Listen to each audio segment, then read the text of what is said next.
दोस्तों, आज के इस एनवायरनमेंट में जहां लोग अपने काम पर कम फोकस करते हैं, दूसरों के काम में ज़्यादा दखलंदाजी करते हैं, एक न्यूसेंस क्रिएट होता है, बहुत ज़्यादा ऑफिस पॉलिटिक्स है। ऐसे एनवायरनमेंट में अपने काम पर फोकस करके कंसंट्रेट करते हुए लगातार आप कैसे सफल हो सकते हैं, इसके लिए आपको एक छोटा सा इवेंट बताता हूं और वहां से आप को रिलेट कर पाएंगे कि कैसे आप ऑफिस पॉलिटिक्स को बीट करते हुए सफल हो सकते हैं। तो चलो सुने। एक दिन एक बड़ी सी एमएनसी में एक डिपार्टमेंट हेड के पास, मैनेजर के पास एक एम्प्लॉय रेजिग्नेशन लेकर आया। उसने कहा कि सर, मैं यहाँ की ऑफिस पॉलिटिक्स से लोग एक दूसरे के काम में जो दखलंदाजी करते हैं, न कि अपने काम में फोकस करना, और इससे बहुत तंग आ गया हूँ और अब मैं यहाँ से चला जाना चाहता हूँ।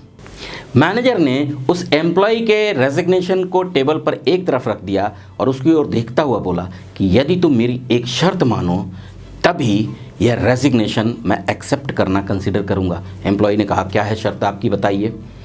मैनेजर ने कहा, तुमसे एक इवेंट शेयर करता हूं, एक कॉमन इवेंट जिसके बारे में तुम भी जानते हो, और उसके बाद मेरे 2-3 क्वेरीज हैं, उनको तुम यदि आंसर करो तब इस रेजिग्नेशन पर हम विचार करते हैं।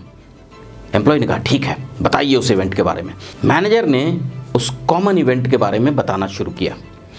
उसने पूछा, क्या तुमने कभी स्ट्रीट्स पे कहीं उस मदारी को खेल दिखाते हुए देखा है जो 2 पोल्स के बीच में एक टाइट रोप बांधकर उसके ऊपर चलता है?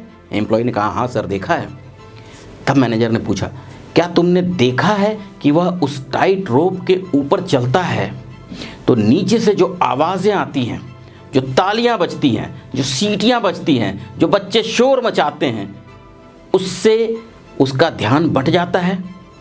एम्प्लॉय ने कहा, नहीं सर, यदि उसका ध्यान बट जाएगा तब तो वह नीचे गिर जाएगा रस्सी से, क्योंकि उसका कंसंट्रेशन, उसका फोकस खराब हो जाएगा। मैनेजर ने कहा, यस, तुमने सही समझा, लेकिन नीचे जो शोरगुल होता है उससे उसको फर्क क्यों नहीं पड़ता? एम्प्लॉय ने कहा, सर, यदि नीचे जो सीटियां बज रही होती हैं, जो शोर हो रहा होता है, जो तालियां बज रही होती हैं, उससे वह डिस्टर्ब्ड हो जाएगा तो वह नीचे गिर जाएगा, जैसा मैंने आपको पहले बताया। तो इसका मतलब क्या है? मैनेजर ने पूछा। उसकी सफलता का राज क्या है? सर, वही उसका कंसंट्रेशन, अपने काम पर फोकस। लेकिन आप एक ही बात बार बार क्यों पूछ रहे हैं? मैनेजर ने कहा, क्योंकि सिर्फ यही बात है, सिर्फ इकलौती यही बात है जो इम्पॉर्टेंट है। वैसे ही जैसे कि मदारी सिर्फ अपने काम पर फोकस करता है, he does not focus on any other item, he does not get disturbed by any noise, that he succeeds. Employ समझ चुका था। उसने मैनेजर को थैंक यू बोला और यह बताया, सर, मैं समझ गया हूँ, मुझे ऑफिस पॉलिटिक्स से लोग क्या बोल रहे हैं, क्या कर रहे हैं, किस तरह की अफवाहें उड़ा रहे हैं, इससे कोई मेरा लेना देना नहीं। मुझे सिर्फ और सिर्फ अपने काम पर फोकस करना है और यही करके मैं सफल हो सकता हूँ। मैं समझ गया हूँ सर आपकी बात, थैंक यू वेरी मच। और उसने अपना रेजिग्नेशन वापस ले लिया और फिर वह बहुत सफलता से अपने काम में लग गया और उसने सफलता की नई ऊंचाइयों को छुआ।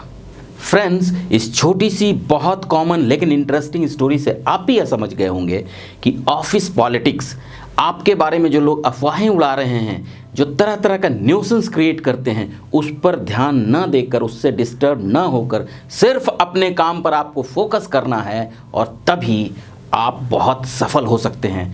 हो सकता है कि कभी इतना डिस्टर्बिंग एनवायरनमेंट हो कि आपको भी गुस्सा आए, आप भी एक बेफिटिंग आंसर उसको दें, लेकिन यदि आप लगातार डिस्टर्ब्ड होते रहेंगे ऐसे इवेंट से, तब आप सफल नहीं हो पाएंगे।